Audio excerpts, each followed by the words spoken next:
벌써 7년 전이 됐네요. 안식월을 맞아 가족과 함께 독일 비텐베르크 궁성교회를 둘러볼 때였습니다. 교회 안을 보니 마틴 루터가 복음을 증거했던 강대상이 있었고요. 또한 예배당 이 바닥에는 그의 무덤이 있었습니다.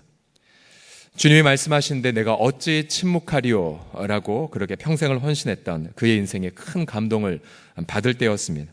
그리고 나와서 95개조 반박문을 새겨놓은 그런 동상 앞 그 벽에 있을 때에 그때 이제 전화를 받았죠. 그때 우리 이창지 장로님이 전화를 주셨죠. 제가 독일에 있을 때.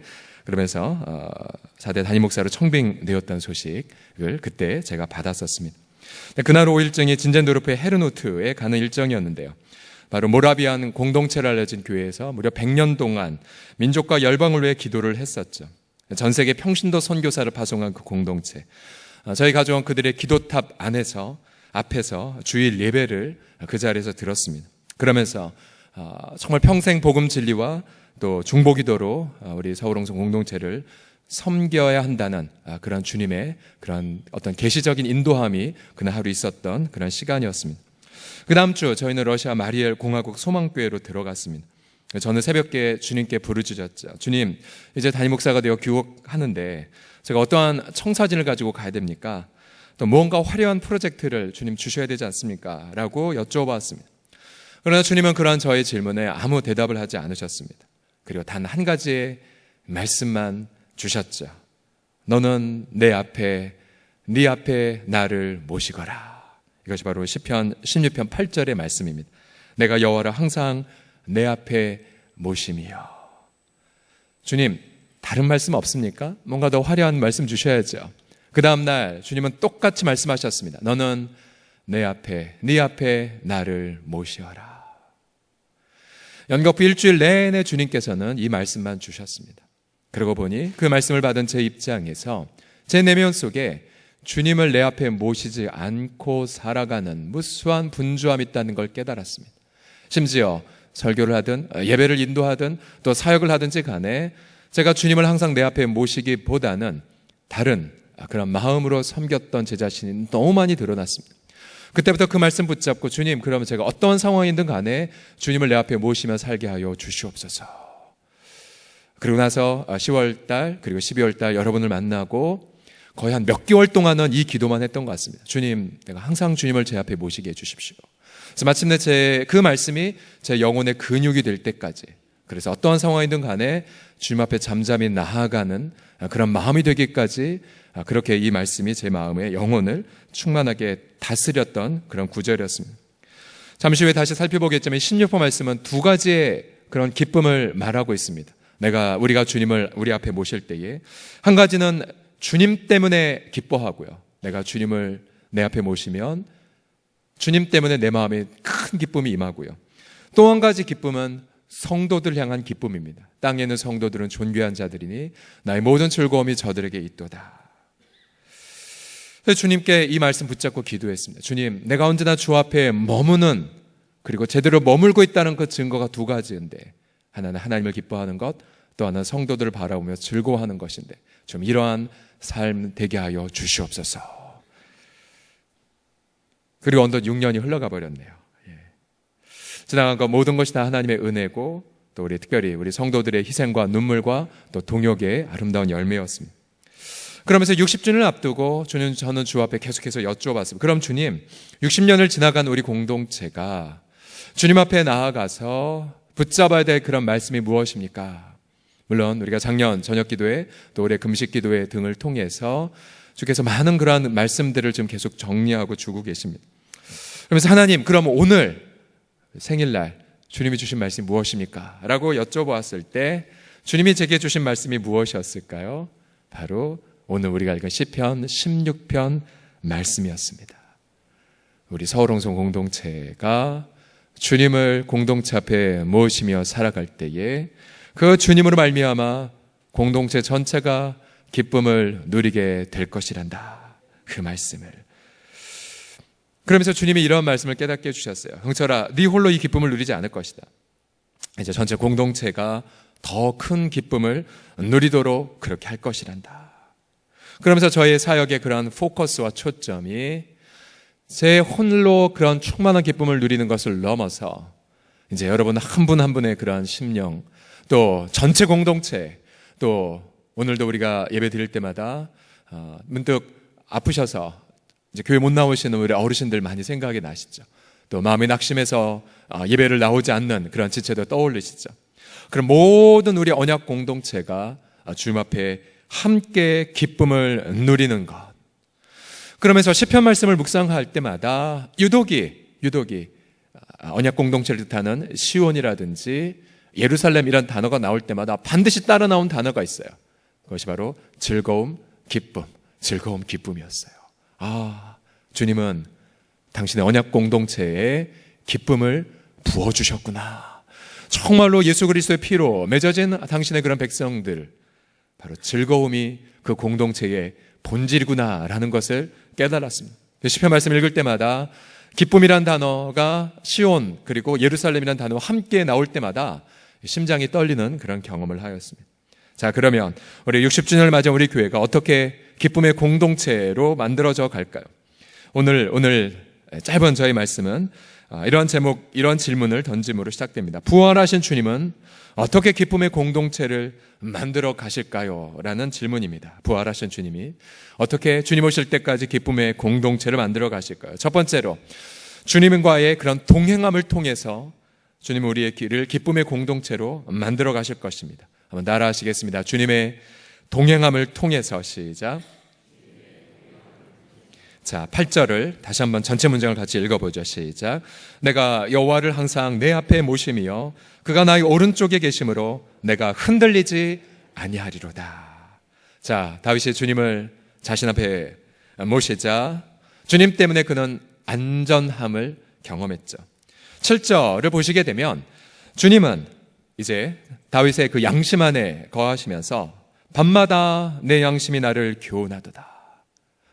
즉 주님은 내주하심을 여기서 고백을 합니다. 또한 심지어 11절에 보게 되면 주의 오른쪽에는 영원한 즐거움이 있습니다 라고 고백하고 있어요. 주님의 오른쪽에는. 자, 그럼 보세요. 지금 시편 16편에서 그리는 다윗과 주님과의 그 관계. 한편은 다윗의 오른쪽에 계시고 한편은 다윗이 주님의 오른쪽에 있는 기쁨을 누리고 한편으로는 다윗이 주님을 앞에 모시고 또 주님은 다윗의 양심 안에 내주하십니다.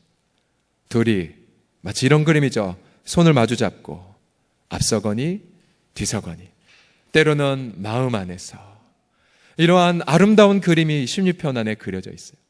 이 아름다운 그림을 단 한마디로 표현한다면 이것입니다. 한번 따라 하시겠습니다. 동행.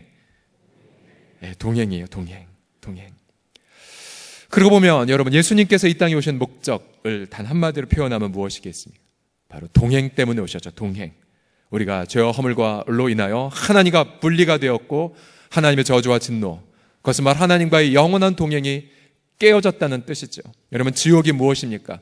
하나님의 사랑의 얼굴빛을 떠나 영원한 어둠 가운데 고통하는 것이 아니겠습니까? 우리 예수님은 우리와 동행하시기 위하여 이 땅에 오셨죠. 그리고 동행을 막는 죄와 허물을 대신 짊어지셨습니다. 예수님은 우리를 친구라 말씀하시면서 십자가에서 우리의 그 영원한 저주의 빚을 십자가에서 대신 갚으셨죠. 그리고 부활하셔서 주님은 이 땅에 우리 가운데 오시면서 단 한 번도 우리의 손을 놓으신 적이 없으십니다. 온 우주 만물보다 강렬하신, 온 우주보다 크신, 죽음보다 더 강렬한 사랑의 능력으로 저와 여러분의 손을 꽉 붙잡고 계심을 찬양드립니다. 주님은 그래서 그 붙잡은 손과 함께 우리의 가정과 일터를 지금 아름답게 동행하고 계시죠. 다윗은 10절 말씀에 보게 되면 그 기쁨의 동행을 위하여 바로 주님이 부활하실 것을 미리 내다보았죠. 10절을 보시면 주의 거룩한 자를 멸망시키지 않으실 것임이니이다. 내 영혼을 음부에 버리지 아니할 것입니다. 훗날 이 구절은 약 1000년 후에 예수님의 부활을 경험했던 사도들에 의하여 즐겨 인용됐던 구절이 되었죠. 사도들은 논증했습니다. 봐라, 이것을 고백한 다윗은 죽고 썩어 무덤이 우리 중에 있지 않냐. 다윗이 고백한 이 주의 거룩한 자는 다윗이 아니라 바로 우리가 경험한 바로 예수 그리스도다. 그래서 예를 들어 사도행전에 보게 되면 수많은 많은 구절 가운데에 베드로도 그리고 바울도 이 시편 16편 말씀을 인용하며 주님의 부활을 구약 성경을 통해 증거했습니다. 이제 다윗은 이 부활을 미리 맛본 이후에 그 부활을 통하여서 이 놀라운 기쁨을 경험하자 16편 우리 11절 보시게 되면은 사도행전 13장 35절을 먼저 보시면은 이렇게 고백을 했죠. 다른 시편에 일렀으되 바울의 고백입니다. 주의 거룩한 자로 썩음을 당하지 않게 하시리라. 바울이 시편 말씀을 인용하고 있죠. 그러면서 다시 다윗의 시편으로 와서 이 다윗이 그리스도의 부활을 미리 경험하자 그가 경험했던 놀라운 단어들은 다 기쁨이었습니다. 9절, 11절을 보시면은 9절 보십시오. 함께 읽겠습니다. 시작. 이러므로 나의 마음이 기쁘고 나의 영도 즐거워하며 내 육체도 안전히 살리니. 영, 혼, 육체까지 기쁨의 3종 세트를 선물로 받고 있죠. 또 11절 같이 읽겠습니다. 시작. 주께서 생명의 길을 내게 보이시리니 주의 앞에는 충만한 기쁨이 있고 주의 오른쪽에는 영원한 즐거움이 있나이다. 아멘. 생명의 길, 부활 때문에, 그리고 충만한 기쁨, 그리고 영원한 즐거움. 그래서 시편에 보게 되면 특별히 시편 16편을 히브리어 원문을 보게 되면요, 기쁨의 연관된 모든 히브리어 단어가 여기 다 등장합니다. 여기는 단어가 다 틀려요. 이렇게 기쁨이란 단어가 많다니. 한국말은 기쁨은 기쁨 혹은 즐거움 이 정도뿐인데, 여러분, 우리가 언제부터 주님에게서 기쁨을 누리기 시작했습니까? 우리는 다른 것이 아니라 우리의 가정과 일터에 이미 동행하고 계신 주님을 발견할 때 이미 우리의 마음은 기뻐했죠. 바로 주님의 그 못자국 난 손, 그 손이 우리의 인생을 꽉 붙잡고 있다는 사실을 깨닫자 우리 영혼은 기뻐하기 시작했습니다. 그러면서 우리 영혼은 주님 아니면 아무런 만족을 누리지 못하는 자로 바뀌어버리게 되었죠. 다윗의 아침 앞에서 고백한 것처럼 주님 외에는 아무런 선함이 없습니다는 고백과 마찬가지입니다. 물론 우리는 아직 죄된 본성이 있기 때문에 이 땅에 살면서 예를 들어서 돈 때문에 잠시 마음이 흔들릴 때도 있죠. 그러나 그때마다 우리 양심은 강렬하게 말합니다. 돈은 일용할 양식이 있으면 족하고 혹은 이웃과 나눌 씨앗만 있으면 족하다라고 계속해서 밤마다 우리 양심이 우리를 일깨우죠. 또한 잠시 내가 명예의 마음을 빼앗겼다 할지라도 명예는 허무한 것이고, 그리고 우리 가운데 예수님의 그 높으신 이름만 높여지면 만족한다라는 그 마음을 일깨움을 받게 되죠. 권력에 도취되지 않고 우리 남을 섬길 때 큰 행복을 누리는 것을 우리가 경험하게 됩니다. 우리가 지난 토요일날 약 200여 명의 넘는 성도들이 금식성회에 참석했을 때요, 아침 10시부터 오후 4시까지 말 그대로 주님의 얼굴만을 구하는 시간을 가졌습니다. 처음 찬양을 부를 때부터 많은 지체들이 고백을 했습니다. 눈물로 고백했고, 또한 어떻게 그렇게 시간이 빨리 지나가는지 모르겠다라고, 어떤 지체는 한 10분 지나간 것 같다라는 고백도 했습니다. 마지막 시간에 많은 성도들이 제게 와서 이렇게 간증, 어떤 회개라든지 어떤 묶임에서 자유케 되었다는 그런 고백들을 주었는데요, 마지막 시간 주님은 우리 모두에게 이 고백을 하게 하셨지요. 주님, 우리가 주를 사랑하나이다. 그 주님을 사랑하면서 우리 마음속에 또 확인했던 그런 마음이 있었죠. 주님이 당신이 우리를 위해 십자가에서 심장을 깨트리심으로 우리 내면 안에 그 사랑의 심장을 이식시키셨구나. 그래서 저와 여러분 내면 속에 주님을 뜨겁게 사랑하는 마음이 박동하고 있다는 사실을 다시 일깨움 받았죠. 주님, 내가 주를 사랑하나이다. 내가 이 모든 것들보다 내가 주님을 사랑하나이다. 내가 주님을 사랑하나이다. 다 고백해 보시겠어요? 내가 주님을 사랑하나이다. 시작. 여러분, 이 고백을 드릴 때에 우리도 베드로처럼 고민하며 고백할 수 있어요.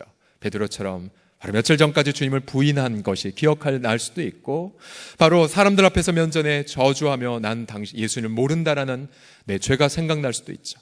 그런데 그보다 더 놀라운 사실이 무엇이냐면 십자가 부활을 목도한 베드로는, 그리고 저와 여러분은 예수님을 사랑하는 자가 되었다는 사실이에요. 그래서 우리는 주님을 향한 그 사랑을 부정할 수가 없어요. 그래서 모든 마음을 꿰뚫어 보신 예수님 앞에 베드로가 고백하죠. 주님, 모든 것 다 아시잖아요. 그런데 내가 주를 사랑한 자로 당신이 만들어 버리셨어요. 아마 눈물을 흘리며, 그러나 또 한편에는 기쁨으로 베드로가 주 앞에 사랑한다 고백했겠죠. 여러분, 이 사랑이 바로 그리스도의 십자가와 부활로 말미암아 우리에게 부어졌습니다. 그래서 여러분 아세요? 우리도 동일하게 지난 한 주가 돌이켜보면 역시 세상의 여러 가지 쾌락이나 죄악에 끌려 너무 하나님 아버지의 괴로움으로 이 자리에 나왔다 하더라도, 그러나 여러분, 예수님의 십자가 부활로 우리 가운데 새겨주신 그 심장은 이렇게 말합니다. 그럼에도 불구하고 나는 주님을 기뻐하나이다. 주님만이 나의 만족이시니이다. 주님만이 나의 행복이시니이다. 그렇게 60년을 맞은 우리 모든 공동체 식구들이 이 고백으로 내가 주를 사랑하나이다, 내가 주를 기뻐하나이다, 이 고백으로 주님 앞에 영광 올려드린 우리 모두가 되기를 예수님의 이름으로 축복합니다. 옆 사람 눈을 보며 이렇게 고백하겠습니다. 저는 주님을 기뻐합니다 라고 시작. 저는 주님을 기뻐합니다. 아멘. 두 번째로, 부활하신 주님은 어떻게 우리를 기쁨의 공동체로 만들어 가시냐면, 두 번째로 이것입니다. 서로가 기뻐함을 통해서입니다. 한번 따라 하시겠습니다. 서로가 기뻐함을 통해서 시작. 3절을 보시게 되면, 땅에 있는 성도들은 존귀한 자들이니 나의 모든 즐거움이 그들에게 있도다 라고 말합니다. 자, 땅에 있는 성도예요. 여러분, 다윗 주변에 있었던 무수하게 많은 인물들 한번 떠올려 보십시오. 그들 모두는 다 하늘에 있는 완벽한 자들이 아니었습니다. 죄를 짓고 상처를 또한 입히고 우상숭배에 넘어갔던 자들이 많았죠. 그런데 다윗은 이 자리에서 이렇게 고백합니다. 그러나 내 주변에 있는 이 땅에 있는 자들은 존귀한 자들이네요. 나의 모든 즐거움이 그들에게 있나이다. 왜요? 하나님의 은혜로 말미암아 다윗은 그의 주변에 있는 모든 자들이 하나님의 은혜로 구별된 자라는 것을 깨달아서, 구별된 자, 성도란 뜻은 구별됐다란 뜻이거든요. 비록 이 땅에서 여전히 죄와 또 타락한 성품을 가지고 있다 할지라도 하나님의 무궁한 은혜로 말미암아 저들이 구별함을 받았고 하나님이 저들을 존귀하게 여긴다는 걸 깨닫자 다윗은 고백합니다. 주님, 내가 우리 성도들을 즐거워하나이다 라고요. 자, 여러분, 이 기쁨, 여러분 서울홍성 공동체가 누리는 수평적인 이 기쁨은 누군가 내게 잘해준 것 때문에 오는 기쁨이 아니에요. 우리가 누리는 이 수평적인 이 기쁨은 주님이 내게 행하신 것 때문에 흘러나오는 것이고, 또한 주님이 나의 지체를 향하여 그를 존귀하게 여긴 것 때문에 내가 그를 존귀하게 여기는 것이고, 또한 주님이 그를 사랑해서 자신의 생명을 바치기까지 하셨기 때문에 우리가 그를 기뻐하는 것입니다. 믿으십니까? 물론 때로는 다윗도 보세요. 충성된 요압한테 배반을 받기도 했고, 또 한때 신뢰했던 자가 오히려 그렇게 뒤꿈치를 든 여러 번 그런 걸 경험했죠. 그러나 여러분, 우리가 인간관계에 있어서 네가 나한테 이만큼 했기에 나는 그만큼에 상응하는 기쁨을 주겠다. 예수님은 이러한 태도를 가지고 책망하셨죠. 믿지 않는 사람들도 그렇게 살아. 아니, 솔직히 말하면 믿지 않는 분들이 더 잘하시는 것 같아요. 인간관계가 있어서. 그래, 여러분, 우리는 그 사람이 내게 행한 것에 근거하여 여러분의 기쁨을 주지 마십시오. 오히려 주님이 그에게 혹은 내게 어떻게 행하셨는지를 보고 그를 기뻐하셔야 됩니다. 자, 이 앞에 있는 경철이 저도 즐거움이 늘 유지하고 있지는 않을 때가 있어요. 주님, 어째서 저 인간은 저럴 수 있습니까? 저도 이럴 때가 있죠. 주님, 저 사람에게 어떻게 좀 하늘의 번개, 이렇게는 아니지만 아무튼 뭐 그런 비슷한 기도를 할 때가 있죠. 그때마다 주님 뭐라고 말씀하십니까? 이렇게 하세요. 경철아, 넌 내게 어떻게 했니? 이 한 말씀. 넌 내게 어떻게 했니? 그럼 할 말이 없어요. 그리고 그 말씀 앞에 주님, 저 사람이 저보다 100만 배는 나은 분이군요. 주님, 저는 나쁜 놈입니다 라고 고백하게 하세요. 사도 바울도 다윗과 비슷한 고백을 남깁니다. 데살로니가전서 2장 19, 20절을 다 같이 읽겠습니다. 시작. 우리의 소망이나 기쁨이나 자랑의 면류관이 무엇이냐? 그가 강림하실 때 우리 주 예수 앞에 너희가 아니냐. 여러분, 이 고백 놀랍지 않습니까? 내 소망 너희야. 내 기쁨 너희야. 내 자랑의 면류관 너희야. 예수님 강림하실 때, 즉 바울은 다윗처럼 앞으로 오실 주님을 그의 앞에 모셨기에 누가 기쁨이고 누가 자랑이겠습니까? 바로 옆에 있는 지체들이었었어요. 그래서 사도 바울의 내면 속에는 감옥에 가도 폭력을 당해도 언제나 주 앞에 넘치는 그 기쁨이 가득했습니다. 그래서 우리 사랑하는 우리 지체들이요, 제가 한 몇 주 전에도 계속 여러분 심야기도회 때 주로 말씀을 드렸죠. 주님은 우리 공동체에 계속해서 언약 공동체의 기쁨과 평강을 부어주시지만, 그러나 여러분들이 이 평강과 기쁨을 누리지 못하신 채 자꾸만 걸 잃어버리세요. 왜요? 섬이 되어 계셔서요. 다윗처럼, 바울처럼 서로를 기뻐하면, 또 서로를 존귀하게 여기면 그럼 여러분 그 기쁨과 평강은 배가가 되어지는데, 자꾸만 그 부분들 자꾸만 놓치세요, 여러분들이. 특별히 악한 사탄은 서로를 존귀하지 여기지 않는 생각을 넣어주죠. 또 심지어 이제 서로를 오해하거나 미워하는 마음을 넣어주기도 합니다. 여러분, 그런 악한 세력들을 대적하셔야 됩니다. 악한 영들을 대적하셔야 돼요. 그러면서 교회를 생각할 때마다 내가 기뻐하는 지체들을 떠올리시고, 또한 나를 기뻐하는 이들을 바라보며 감사를 드려야 됩니다. 자, 이 자리에 우리 많은 리더들이 주의 얼굴 앞에 먼저 나오셨는데요. 여러분, 리더가 누구입니까? 리더란 언약 공동체에서 리더란 돈 많은 분이 아니에요. 권력 높은 분이 아니에요. 많이 배운 분이 아니에요. 교회 오래 다닌 분도 아니고 직분도 아니에요. 교회에서 리더가 누굽니까? 이 기쁨이 가득한 자, 주님을 내 앞에 모시면서 그 충만한 기쁨이 있고, 또한 수많은 성도들을 바라볼 때마다 그들을 존귀한 자로 여기면서 내 모든 즐거움이 당신에게 있습니다 라고 고백하는 분이 리더입니다. 그래서 특별히 저와 우리 장로님들은 우리 성도들을 기쁨으로 영접하는 분들, 그리고 기쁨으로 맞이하는 자들이 되도록 힘쓰겠어요. 또한 우리 복음 때문에 자신의 모든 것을 바친 우리 교육자들도 기쁨의 전염자가 되어 주십시오. 기쁨의 전염자가 되어 주세요. 또 이 자리에 있는 모든 우리 마을장님들, 섬김이들, 또 우리 안수집사님들, 권사님들, 또 우리 모든 우리 청년공동체 임원들, 또 우리 모든 각 섬기는 모든 분들, 주방에서부터 안내에서부터 차량 안내, 또 우리 아름공동체, 또 모든 분들 한 분 한 분의 그 내면 속에 여러분이 리더로 부름받았다면 그 누구보다도 기쁨으로 이 공동체 아름답게 기쁨의 공동체를 만들어 가시기를 우리 주 예수님의 이름으로 권면합니다. 마지막, 부활하신 주님 어떻게 기쁨의 공동체를 만들어 가시냐면 세상을 축복함을 통해서 만들어 가실 겁니다. 세상을 축복함을 통해서. 5절을 보십시오. 같이 읽겠습니다. 시작. 여호와는 나의 산업과 나의 잔의 소득이시니 나의 분깃을 지키시나이다. 이 본문을 우리말 성경은 이렇게 멋지게 번역했습니다. 여호와께서 내 재산이시며. 여호와 하나님이 내 재산이래요. 여호와 하나님이 내 물질, 여호와 하나님이 나의 모든 것 되십니다 라는 고백입니다. 다윗에게는 주님이 전부였죠. 주님 말고는 행복이 없었습니다. 또한 다윗은 성도를 향해 자신의 모든 즐거움이 그들에게 있다라고 고백을 했죠. 자, 이 두 가지의 고백, 주님만이 내 기쁨이고 또 영혼들이 내 기쁨이다, 이 두 가지를 한데 머무려 6절에 이러한 고백을 남깁니다.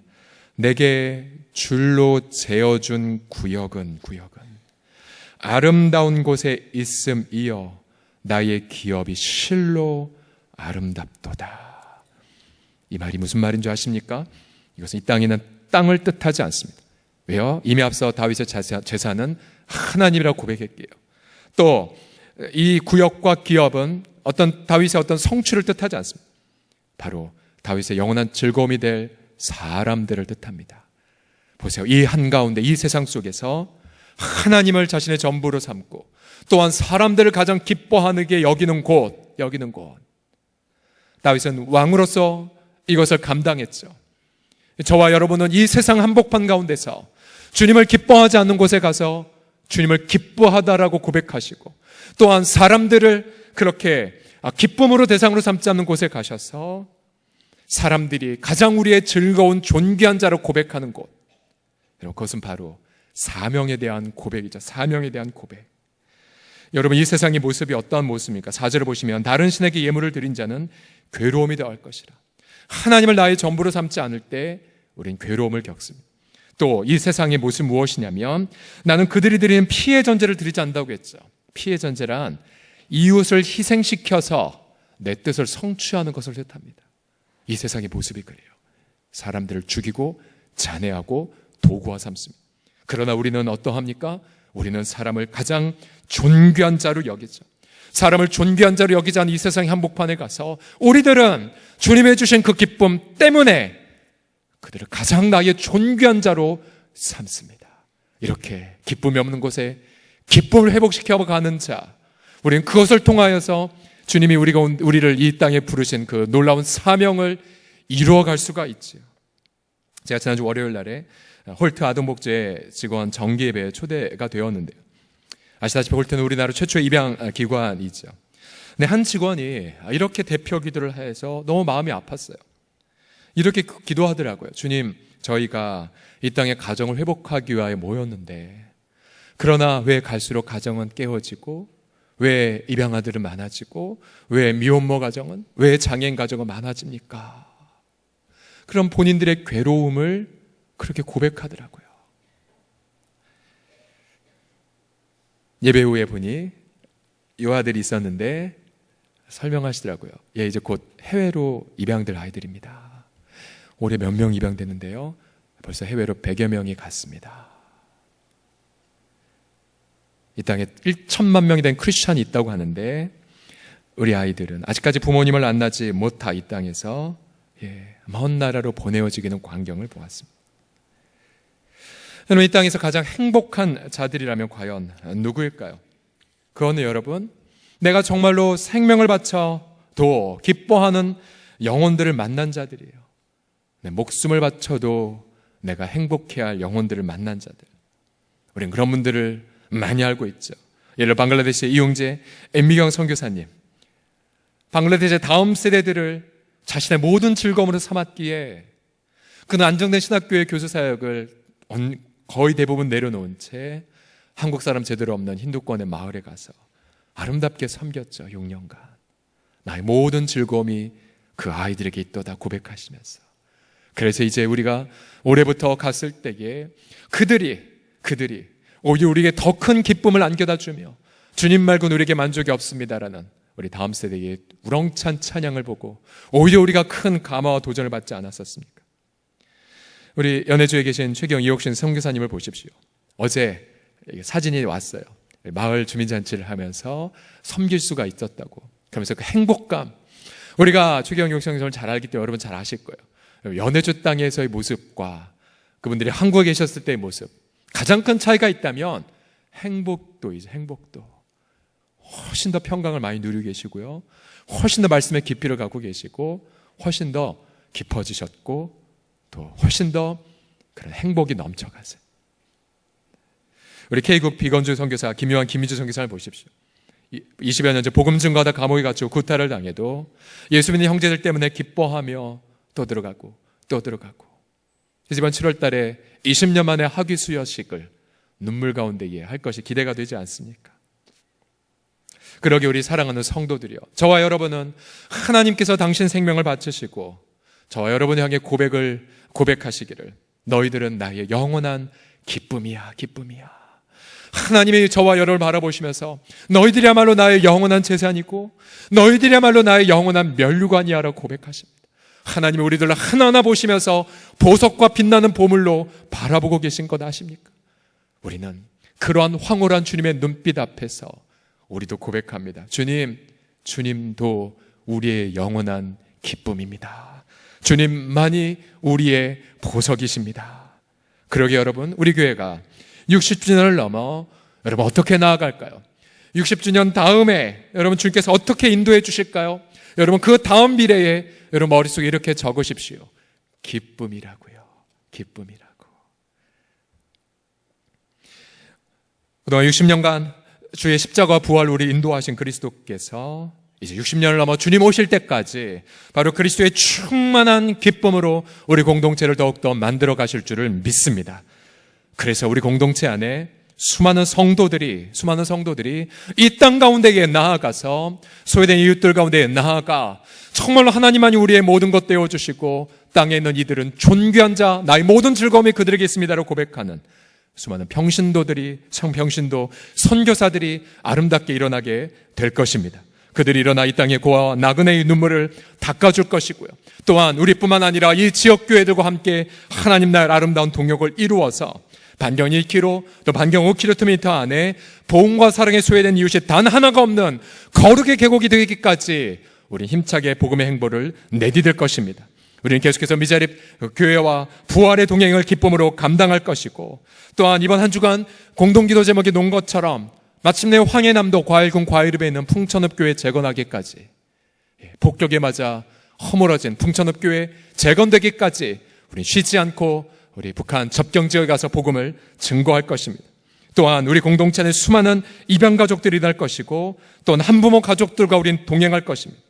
또 무엇보다 장애를 앓고 있는 가족들을 지켜주고 또 그들에게서 희생과 사랑의 참된 의미를 기쁨으로 배울 것입니다. 무엇보다 여호수아와 같은 청년들이 일어나 복음과 사랑을 캠퍼스와 일터에서 선교사적인 삶을 살아갈 것입니다. 우리의 다음 세대들이 학교에서 기도 모임을 하고 복음을 증거하고 다니엘처럼 구별된 자로 성경적 세계관으로 인본주의 교육 가운데 있는 전과 악을 분별하면서 요셉처럼 세상의 해답이 되어가는 자들로 세워지게 될 줄을 믿습니다. 그러하기에 날마다 그리고 매 주마다 여러분의 가정과 일터에서 사랑 부활의 그 놀라운 기쁨을 맛보십시오. 그래서 마침내 서롱성 공동체가 또한 이 땅에 있는 모든 한국교회가 민족사회 앞에서 민족의 큰 기쁨과 소망이 되기까지 날마다 부활의 동행을 함께 내딛는 우리 모든 사랑하는 식구들, 나의 기쁨, 나의 면류관 다 되시기를 우리 주 예수님의 이름으로 축복합니다. 우리 기도하겠습니다.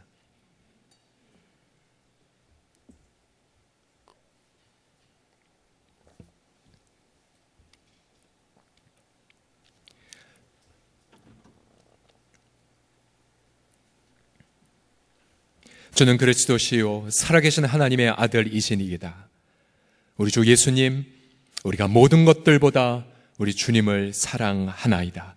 우리 주 예수 그리스도여, 주님만이 우리의 참된 기쁨이시고 주님만이 우리의 전부가 되어주심을 고백하나이다. 우리 같이 시간 찬양할까요? 우리 눈을 감으신 채 사랑합니다 나의 예수님, 사랑합니다 아주 많이요.